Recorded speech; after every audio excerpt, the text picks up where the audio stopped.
पहला क्वेश्चन है कि a capacitor of 10 microfarad capacitance कितना दिया हुआ है, 10 माइक्रोफराड दिया हुआ है, whose plates are separated by 10 mm।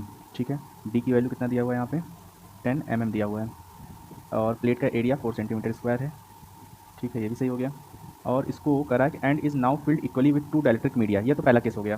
ठीक है, बाद में क्या करा है कि इसको इस प्रकार से एक इसमें K1 = 2 और K2 = 3 डायलेक्ट्रिक से इसको ऐसे भर दिया गया है, और कह रहा है कि प्लेट के बीच में जो फोर्स लग रहा है, फोर्स बिटवीन द प्लेट, ये कितना है, 8 न्यूटन है। तो F की वैल्यू कितना दिया है, 8 न्यूटन। सप्लाई वोल्टेज हमसे पूछ रहा है, यानी हमको V की बात निकालनी है। फोर्स होता कितना है, फोर्स होता है Q²/2A∈0। ये बात हमको मालूम होना चाहिए कि दो प्लेट के बीच में F = Q²/2A∈0 फोर्स होता है।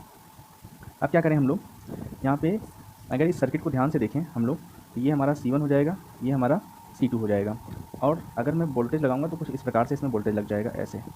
ठीक है, ऐसे इसमें वोल्टेज लग जाएगा, और इसके कारण से मैं देख सकता हूँ कि दोनों पैरेलल में है C1 और C2। तो जो C नेट आएगा मेरा, वो आएगा C1 + C2 के बराबर आएगा।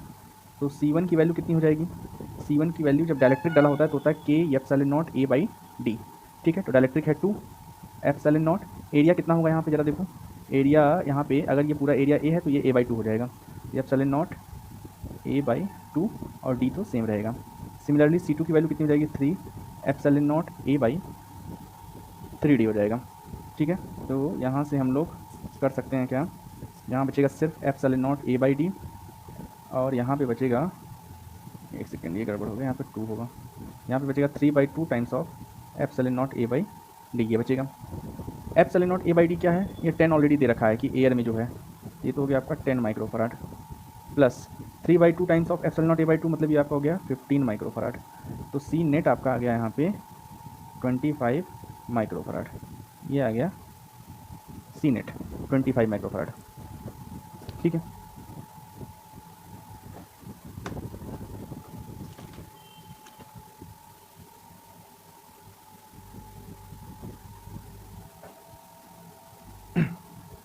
अगर इतनी बात हो गई तो अब हम कोशिश करते हैं निकालने की कि हर एक कैपेसिटर में कितना चार्ज स्टोर हुआ है। तो यहाँ से अगर हम निकाल लें charge store in first capacitor, तो Q होता है CV। Q क्या होता है भैया, C × V। तो पहले कैपेसिटर का जो कैपेसिटेंस है, ये फर्स्ट कैपेसिटर का कैपेसिटेंस है, और ये कितना है 10 माइक्रोफराड, तो ये आपका हो जाएगा 10 V माइक्रोकूलम।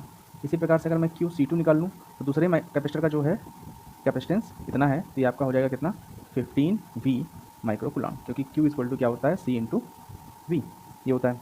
ठीक है, तो मेरे पास यहाँ से Q1 और Q2 की वैल्यू आ गई। अब सुनो, जो F की वैल्यू होती है ये होती है Q²/2A∈0। तो दोनों ही प्लेट पे लगेगा, तो पहले वाले प्लेट पे F1 फोर्स लगेगा तो Q1 लिख देंगे, और दूसरे वाले पे F2 फोर्स लगेगा तो हम क्या लिख देंगे, Q2²/2A∈0। ठीक है, आओ पुट करें वैल्यू।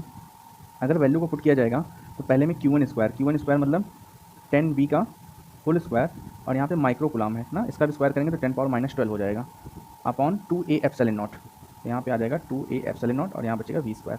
सिमिलरली नेक्स्ट में अपना क्या हो जाएगा, 15V का होल स्क्वायर, और यहाँ से हो जाएगा 10⁻12 अपॉन में बचेगा क्या, 2A∈0। ठीक है, अभी ये जो आ गया फोर्स आ गया, टोटल फोर्स, ये F1 और F2 की वैल्यू है।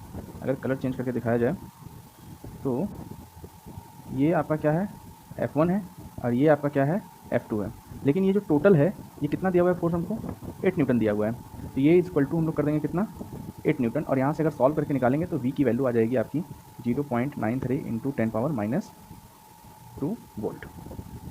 थोड़ा सा कैलकुलेशन होगा, इसको आप कर सकते हैं, सिंपल सा कॉन्सेप्ट है, कुछ खास था नहीं इसमें। नेक्स्ट सवाल देखते हैं हम लोग, कह रहा है a capacitor is made up of flat plate of area A। ठीक है, ये प्लेट है जिसका एरिया A दिया हुआ है, and a second plate having stair like structure. फिर बाकी जो है इस प्रकार से सीढ़ियों की तरह से ऐसे बने हुए हैं। If the area of each stair is A/3, ठीक है, A/3 का है ये स्टेयर्स का, और इनकी हाइट D दिया हुआ है, तो इस अरेंजमेंट का कैपेसिटेंस होगा कितना। ठीक है, सिंपल सी बात है कि अगर मैं इसको ऐसे ऐसे और ऐसे कर दूं, यहाँ पे 1 2 3 कैपेसिटर मुझको दिख रहे हैं, और अगर मैं इसको वोल्टेज सप्लाई से जोड़ दूंगा इधर से भी और इधर से भी, तो ये तीनों पैरेलल में दिख जाएंगे। तो ये C नेट मेरा आ जाएगा क्या, C1 + C2 + C3। तो आओ वैल्यू निकालें। C1 बराबर क्या हो जाएगा, ε0, एरिया है A/3 और डिस्टेंस टू D है, ये वाला काम हो गया ना, यहाँ से इस प्लेट का इतने का, फिर ये वाला प्लेट और बाकी का एरिया लेंगे ये वाला, तो ये डिस्टेंस यहाँ से यहाँ तक कितना हो जाएगा, 2D हो जाएगा। तो C2 की वैल्यू हो जाएगी ε0, एरिया तो A/3 और डिस्टेंस कितना है 2D। सिमिलरली C3 के लिए ये वाला पूरा लेंगे और इस प्रकार से लेंगे, तो एरिया तो A/3 रहेगा और डिस्टेंस 3D हो जाएगा। ये हो जाएगा epsilon not A upon 3 and 3D। Parallel में होने के कारण से सब जुड़ जाएंगे, तो एप्सिलॉन नॉट A/D कॉमन हो जाएगा और ब्रैकेट में आपका बचेगा 1/3 plus 1/6 plus 1/9 epsilon not A/D। एक सेकेंड, ये हो जाएगा एप्सिलॉन नॉट A/D और यहाँ से अगर एलसीएम ले लोगे तो ये हो जाएगा 18, 6, 3 और ये 2, तो ये हो गया 11/18।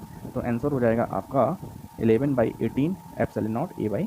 सिंपल सवाल, ठीक है। चलो क्वेश्चन नंबर 3। क्वेश्चन नंबर 3 में कह रहा है कि current density in cylindrical wire of radius दिया है हमको 4 mm। इसको अगर हम कन्वर्ट कर लें तो ले सकते हैं 4 × 10⁻³ मीटर। और करंट डेंसिटी यानी कि J की वैल्यू दिया है हमको 10⁻6 एम्पियर पर मीटर स्क्वायर होना चाहिए। Current to the outer portion of the wire between radial distances R/2 and R is, ठीक है, x पाई एम्पियर। ठीक है, I की वैल्यू जो दिया है वो दिया है हमको x पाई एम्पियर। ठीक है, तो अगर मैं इस प्रकार से सिलेंड्रिकल वायर ले लूँ, ठीक, ये इसका अंदर का पोर्शन हो जाएगा इस प्रकार से। ठीक, अभी क्या कह रहा है कि I निकालना है हमको, तो I बराबर तो होता है इंटीग्रल J.dm। J की वैल्यू दे रखा है और dA क्या होगा, यहाँ पे एक छोटा सा आप ऐसे एलिमेंट लेंगे, इस प्रकार से एलिमेंट लेंगे जिसका विड्थ क्या होगा dx, इसका विड्थ क्या होगा dx और इसका रेडियस क्या होगा x। ठीक है, तो यहाँ से जो dA की वैल्यू हो जाएगी J 2πx dx। तो J की वैल्यू पुट करेंगे इंटीग्रल 10⁻6 × 2π × x dx। ये तो कांस्टेंट है, बाहर आ जाएगा, ये बचेगा 2π × 10⁻6 इंटीग्रल x dx। तो ये आपका हो जाएगा 2π × 10⁻6 और x dx की जो वैल्यू आ जाएगी ये हो जाएगा x²/2। ठीक है, और कहाँ से कहाँ कर रहा है, R/2 से R, मतलब ये लिमिट लग जाएगी R/2 से R तक। ये 2 को भी बाहर ले जाओ या तो इससे 2 से 2 काटे ही दो, हो गया π × 10⁻6। अगर R रखेंगे तो R², इसको रखेंगे तो R²/4। ये हो जाएगा आपका π × 10⁻6 × 3R²/4। और ये तो करंट की वैल्यू है, करंट की वैल्यू सवाल में दिया है x पाई, तो पाई से पाई इधर ख़त्म हो गया। और यहाँ पे एक काम और कर सकते हैं हम लोग कि क्या काम कर सकते हैं हम लोग, ये जो 10⁻6 × 3/4 R की वैल्यू दिया है 4 × 10⁻3, इसका स्क्वायर करेंगे तो आ जाएगा 16 × 10⁻6। तो ये और ये ख़त्म हो गए और ये 4 3 12 आ जाएगा। ठीक है, तो x की वैल्यू यहाँ से 12 आ जाएगी। तो यहाँ पे x कितना है 12 है, कोई दिक्कत वाली बात ही नहीं है इसमें। ये क्वेश्चन है क्वेश्चन नंबर 4। कह रहा है इलेक्ट्रिकल सर्किट इस प्रकार से दिखाया गया है, calculate the potential difference across the register of 400 ओम। यानी ये वाले के रजिस्टर के अक्रॉस हमें पोटेंशियल बताना है और वोल्टमीटर से मेजर करना है। वोल्टमीटर का भी रेजिस्टेंस कितना है 400 ओम है, एक कैच है यहाँ पे 400 ओम इस वोल्टमीटर का भी रेजिस्टेंस है। तो चाहे KCL लगाओ, चाहे जैसे भी करना है करना। अब देखो ये 400 ओम है अगर वोल्टमीटर और 400 ओम नीचे वाला रजिस्टर है, दोनों पैरेलल में है, तो इनका नेट हो जाएगा 100 ओम। इनका नेट यहाँ पे क्या हो जाएगा 100 ओम हो जाएगा। इस सर्किट को अगर मैं रीड्रॉ कर दूँ, तो अगर मैं इस पॉइंट को A नाम दे दूँ तो ये पॉइंट भी A हो जाएगा, इस पॉइंट को B नाम दे दूँ तो ये भी B हो जाएगा, ये भी B हो जाएगा। ठीक है, पॉइंट मेथड से, तो ये भी X हो जाएगा। जहाँ पे रेजिस्टेंस या कैपेसिटर नहीं होते, पॉइंट सारे सेम होते हैं। तो एक्चुअली मेरे पास एक पॉइंट है A, एक पॉइंट है B, एक पॉइंट है X और एक पॉइंट है Y। और अगर यहाँ पे देखा जाए तो A से X के साथ एक रेजिस्टेंस है 100 ओम का, फिर क्या है X से Y 100 ओम। चलो वापस से आओ, X से B, यहाँ देखो X से B 100 ओम, ये कितना हो गया 100 ओम, और इसी के अक्रॉस वोल्टमीटर लगा हुआ है। ठीक है, फिर A से Y, ये भी तो पॉइंट A ही होगा, तो A से ये भी पॉइंट Y होगा, तो A से Y कितना हो गया 100 ओम, एंड लास्ट Y से B 200 ओम। Y से B आपका हो गया 200 ओम। यहाँ एक मिस्टेक हो गया, अगर ये 400 ओम है और नीचे वाला भी 400 ओम है, तो इसका जो नेट आएगा वो 200 ओम आएगा पैरेलल में। ठीक है, तो ये आपका कितना होगा 200 ओम होगा। यहाँ 200 ओम हो गया, यहाँ 200, यहाँ 100, यहाँ 100। ये अगर ध्यान से देखो तो एक व्हीट स्टोन ब्रिज बन रहा है, ये अपॉन ये और ये अपॉन ये का रेशियो सेम है, तो इस कारण से ये आपका क्या बन रहा है, ये बन रहा है व्हीट स्टोन ब्रिज। और इस कारण से इसमें कोई करंट जाएगा नहीं, और यहाँ पे बैटरी जो लगी हुई है, लगी है ये 10 वोल्ट की।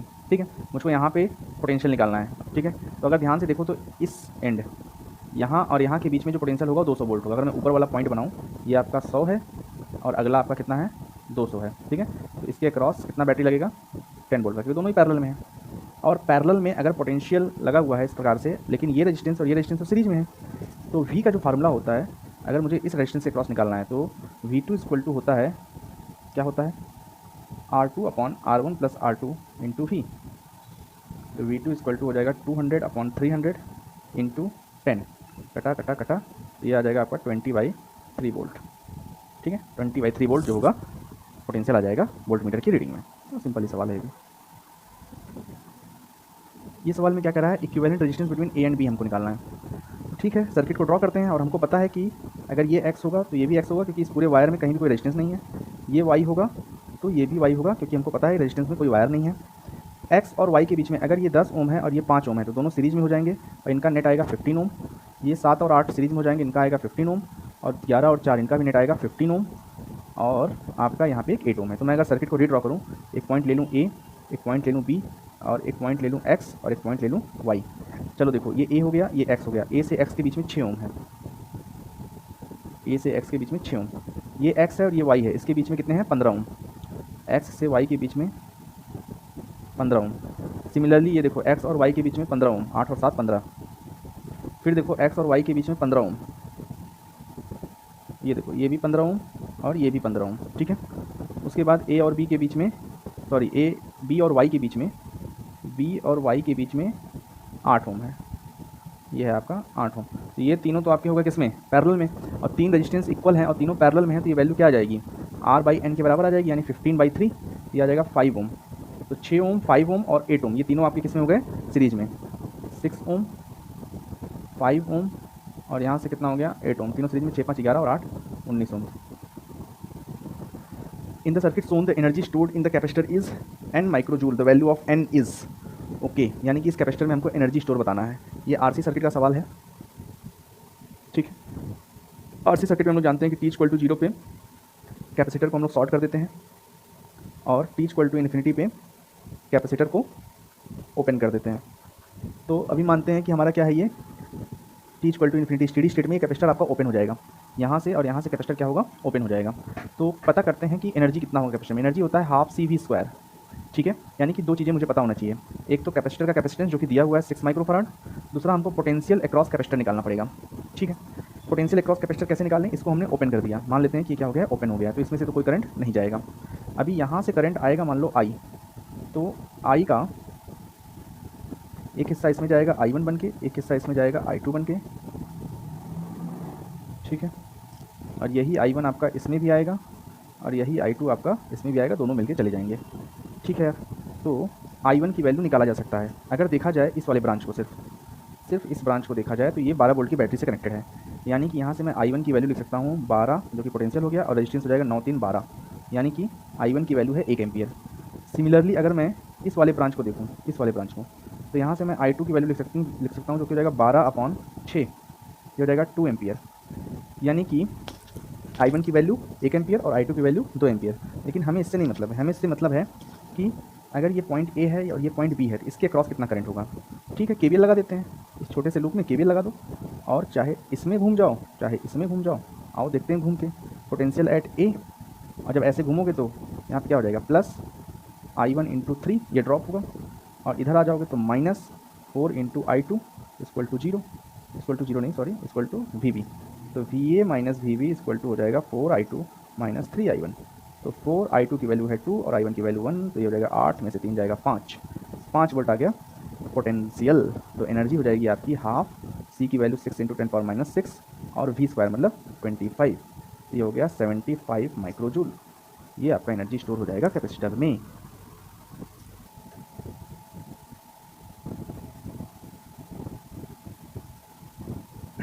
चलो नेक्स्ट क्वेश्चन है, in a building there are 15 bulbs of 45 watt, 15 bulb 45 watt, 15 bulb 100 watt, 15 small fans 10 watt, 15 fan मान लेते हैं हम लोग जो कि 10 वाट के हैं, और 2 हीटर है 1 किलोवाट का, 2 हीटर है 1 किलोवाट का।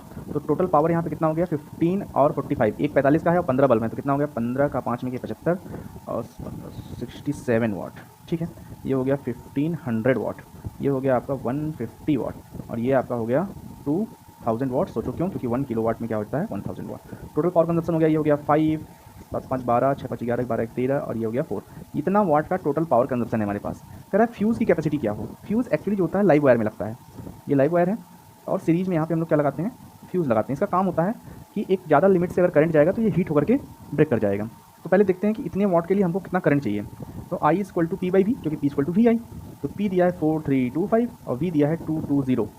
तो जीरो हटाएंगे, पॉइंट लगाएंगे और इसको कट करने पे आ रहा है लगभग 19 पॉइंट समथिंग, ठीक है, 19.88 के आसपास आएगा। तो यहाँ से हम लोग कह सकते हैं कि फ्यूज़ जो लगाएंगे हम लोग कम से कम 20 एम्पियर का लगाएंगे, जिससे कि आपका वायर सेफ है। क्वेश्चन नंबर 6 कह रहा है in a metallic conductor under the effect of applied electric field the free electrons of the conductor drift from higher potential to lower potential. ये बात कर रहा है कि एक हमारे पास कंडक्टर है इस प्रकार से कुछ, ठीक हो गया, ये कंडक्टर है हमारे पास, इसमें फ्री इलेक्ट्रॉन्स होते हैं, इसमें होते हैं फ्री इलेक्ट्रॉन्स, और जब इसको हम लोग बैटरी से कनेक्ट कर देते हैं, ठीक है, तो अंदर ही अंदर क्या होता है, इलेक्ट्रिक फील्ड स्टेब्लिश हो जाता है यहाँ पे। और इस इलेक्ट्रिक फील्ड के कारण से ये इलेक्ट्रॉन अपोजिट डायरेक्शन में ड्रिफ्ट होने लगते हैं, क्योंकि हमें पता है कि इलेक्ट्रिक फील्ड के कारण से चार्ज पे फोर्स लगता है Q इंटू ई के बराबर, और ये बराबर होता है M इंटू ए, यानी कि इन चार्जेस के पास एक्सेलरेशन आ जाएगा।